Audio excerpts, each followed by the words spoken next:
Hello, all my dear student friends. Welcome to this session. In this session, let us study the Electrolux refrigeration. So, Electrolux refrigeration is the commercial name of the vapor absorption system in which ammonia, water, and hydrogen, these three fluids are used. This system is also called as the two pressure systems because in this system, though the overall pressure is constant, the total pressure is same, that is 14 bar, but in some parts the partial pressure of the ammonia vapor is changed. For example, in the condenser, the partial pressure of ammonia vapor is 14 bar because only ammonia vapor is present in the condenser. But in the evaporator, hydrogen is also present and the partial pressure of hydrogen is 12 bar. So automatically the partial pressure of ammonia vapor or ammonia is reduced to 2 bar so that the total pressure remains constant at 14 bar.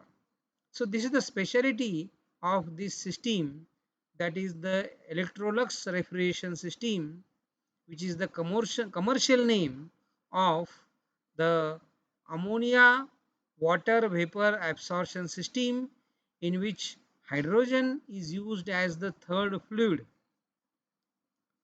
So as to avoid the use of the moving parts like pump, and the flow of the fluid takes place due to gravity and the buoyancy force. So now let us study the construction and working of the Electrolux refrigeration system.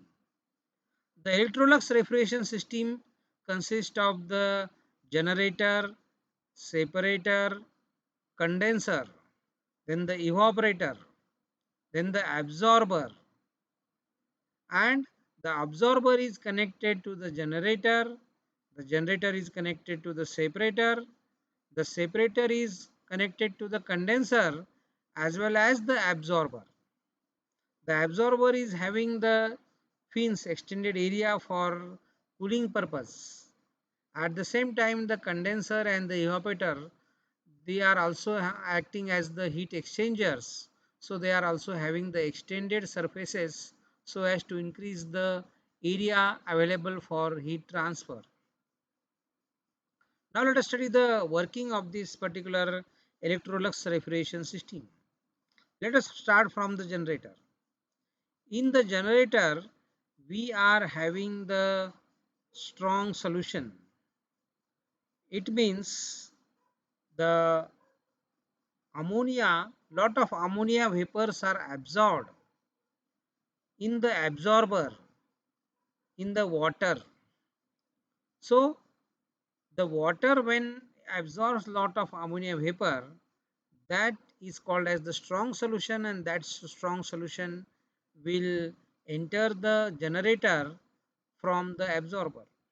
So in the generator we are having the mixture of water and absorbed ammonia in large quantity. Now when heat is supplied in the generator to the generator, these ammonia vapors start rising up. They form a bubble pump. So in the form of the bubble pump, the ammonia vapors are rising in the upward direction. So along with ammonia vapors, there is some water also present because this is a pump, or sorry, bubble pump. So in this bubble pump, some water vapor is also present along with ammonia. So this, with the help of the bubble pump, this ammonia vapor along with small traces of water will reach up to this separator. It will rise in the upward direction and they will reach the separator. In the separator, the ammonia vapor will rise in the upward direction, only ammonia vapor, because in the separator they get separated, and the ammonia vapor will rise up to the condenser, whereas the water containing very small traces of ammonia will go back to the absorber via the liquid seal. So here liquid seal is not shown, but it is present here between the separator and the absorber. Now let us go to this side, that is the condenser. The ammonia vapor, they go to the condenser. In the condenser, the ammonia vapor will reject the heat of condensation and get condensed into liquid. From the condenser, the ammonia vapor will enter inside the evaporator. But here in the condenser, the ammonia vapor are having high pressure, that is 14 bar pressure. And since the pressure is high, heat can be rejected even at high temperature to the sink, to the atmosphere, or to the cooling medium in the condenser. Now, in between the condenser and the evaporator also there is a liquid seal. So this liquid seal prevent the ammonia from returning back to the condenser from the evaporator, and at the same time the hydrogen which is present in the evaporator, that is also prevented from entering inside the condenser, because in the condenser we don't want hydrogen, we want hydrogen only in the evaporator.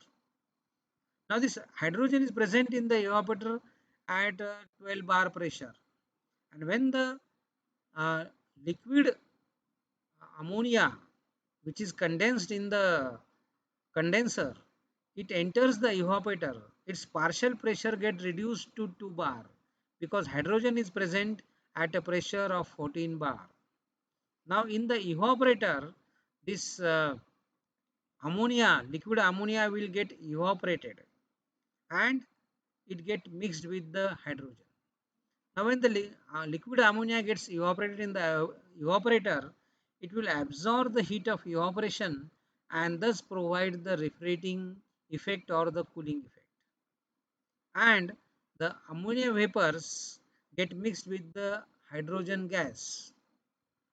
Now this hydrogen gas and ammonia vapor mixture will enter inside the absorber due to buoyancy force. In the absorber, only ammonia vapors will be absorbed by the weak solution which is coming from the separator via liquid seal. So the weak solution is entering this absorber.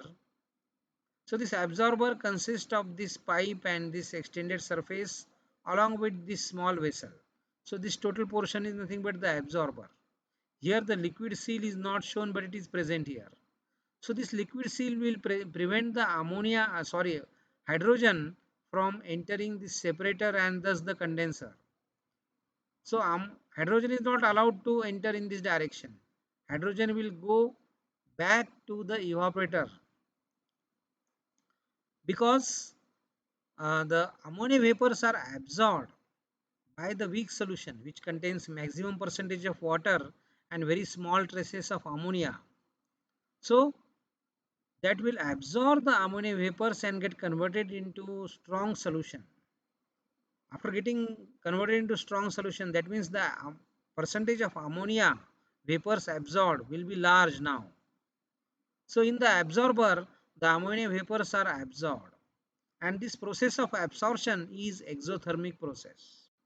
So cooling is done in the absorber so as to increase the speed of the absorption process.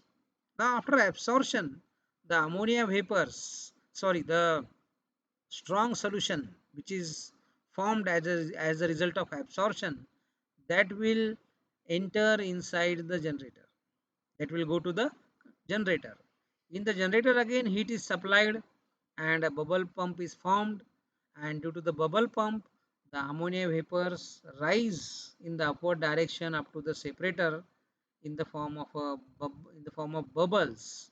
So these bubbles which are rising from the generator to the separator, they look like a bubble pump, and due to this bubble pump the ammonia vapors will enter inside the separator, but along with the ammonia vapors some water is also present. Okay, and in this way this particular cycle is uh, repeated again and again. So that's all with this Electrolux refrigeration. Thank you, my dear friends.